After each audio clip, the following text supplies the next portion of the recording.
Já, fyrirgefðu, þú ert Ómar, gerðu svo vel, Ómar.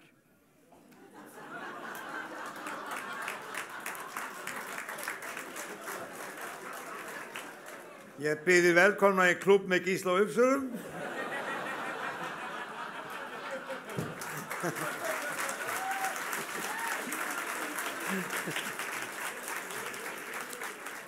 Fyrirgefið ég má til með að lesa hérna eina vísu sem ég gerði, en síðan kem ég að þessu alvarlega máli. Það var þegar Sigmundur Davíð fór ekki til Parísar. Forystu Íslands féllust hendur, til Frakklands var þess vegna enginn sendur. Hérna fór enginn yfir hafið, því enginn betri en Sigmundur Davíð.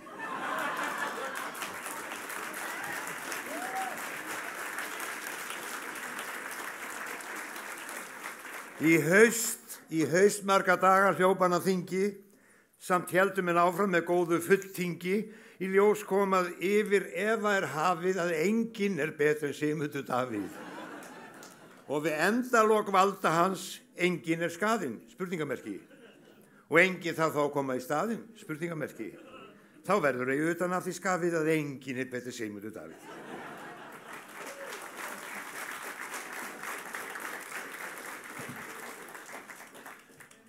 Góðir fundamenn, við vorum að fá fréttir það að Píratar séu komnir í 29% fylgi. Skoðum hvernig standi á því. Jú, þeir koma þannig fyrir kjósendur og þeir sem eitthvað nýtt, þeir koma vel fyrir, þeir virðast vera heimskiptir, þeir virðast vera einlægir, þeir virðast vera með stjórnarskránni nýju, meiri en nokkur aðrir og nýtt afl, ný vinnubrögð, netheimar og svo framvegis.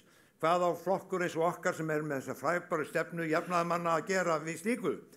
Við eigum að tileinka þær aðferðir sem eru nútíminn og ekki þetta gamla, ekki þessar gömlu aðferðir sem að fólk komið með alþingi niður í 12%. Við eigum að vera djörf, við eigum að taka skrefin. Og síðan fyrir síðustu aldamót hefur engin umræða farið málin. Það hefur bara verið haldið áfram og ég bendi á það að það var ráðherra Vinstri grænna sem að leyfði bæði vinnslu og rannsóknir á Drekasvæðinu.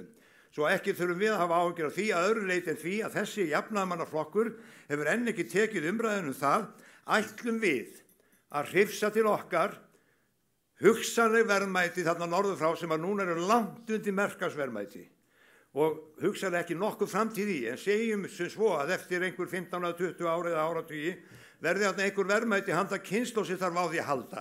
Þetta er jafnaðarmannaflokkur sem hugsaður jafnrétti kynslóðana að standa að því að taka þetta til okkar núna, til þess að Sigmundur Davíð geti sagt, eins og Helgi Hjörvar gaukaði að mér, íslensk olía á bílinn okkar. Er það stefna Samfylkingarinnar?